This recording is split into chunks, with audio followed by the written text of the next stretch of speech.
Hello, and welcome to another board game review from Tantrum House. In this video, we'll chat about the game Mille Fiori from DeVere Games.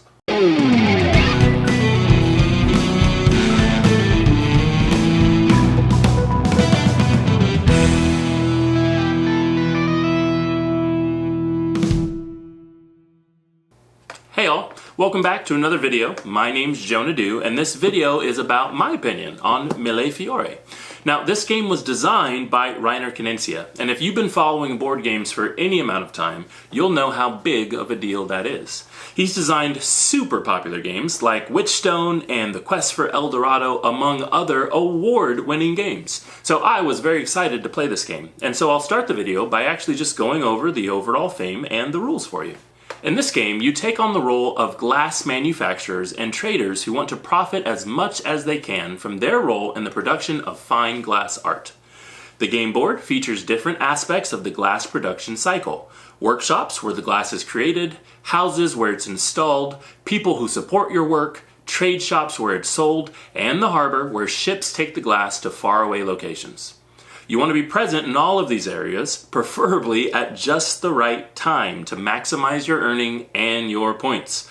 The game board features 109 spaces and actually has a deck of cards with each card matching a space on the game board.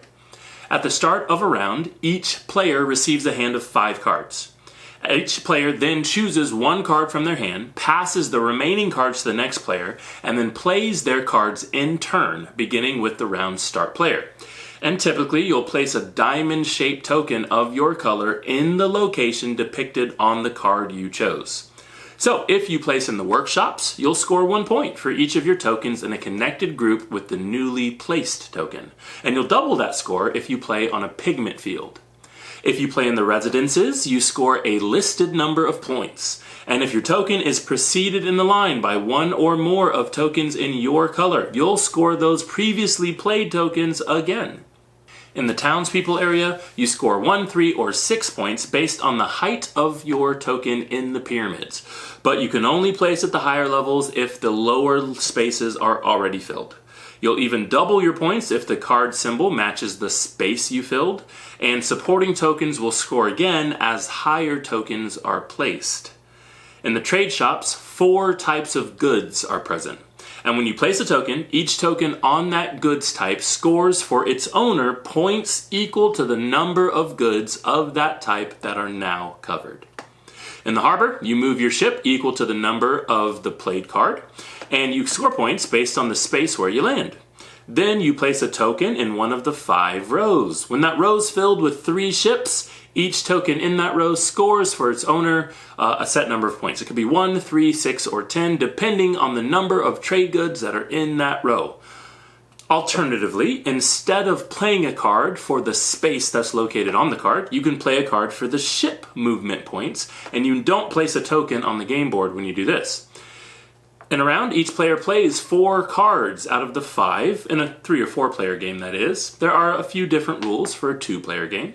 And then you add the last card in your hand to those displayed beside the game board. Then you move the start player marker to the next player, and you begin a new round. This game's recommended for ages 10 and up. It plays 2 to 4 players, and it plays in 60 to 90 minutes. And that's the basis of how you play the game. I've really enjoyed this game, although I will let you know that the game is very simple. It's simplistic. I've played this game more than once with my 5-year-old, who has no problem with the actions that make up the game. Picking a card, passing the rest to the next player, and placing his diamond-shaped token on the spot on the card dictated. However, he obviously doesn't have the strategic mindset to pick his next card based on where the other players just played their tokens and how many points they were scoring. Because this game is really easy to learn, the actions are easy to do, but it does have the strategic element, and it basically pits you against the other players in a plain and simple, try to score more points than them battle. This game will probably more than likely be making it to my table pretty frequently. See, in my house, we often have new to the board game hobby folks over for dinner and games, and this is a game that I can see us playing more often than not. The length of the game, the simplicity of the actions feed right into that gateway space. And more often than not, that's exactly the game I'm looking for, after dinner.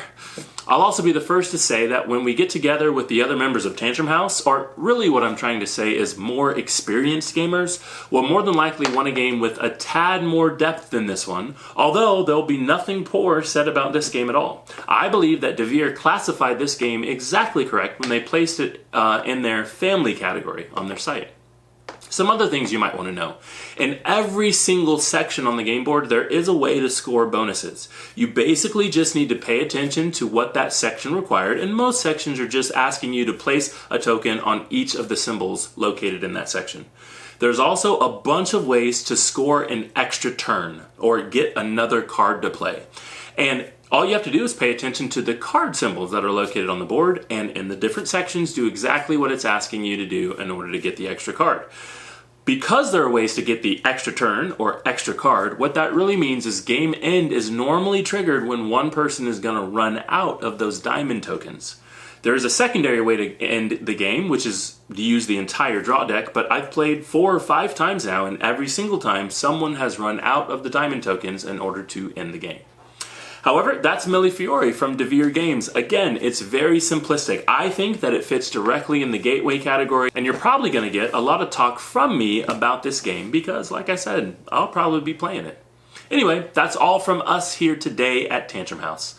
As always, if you want to see more from us here at Tantrum House, or you've got a game that you'd like to hear our thoughts and opinions on, let us know in the comments. Be sure to subscribe to our channel if you haven't done so already, and we'll see you next time.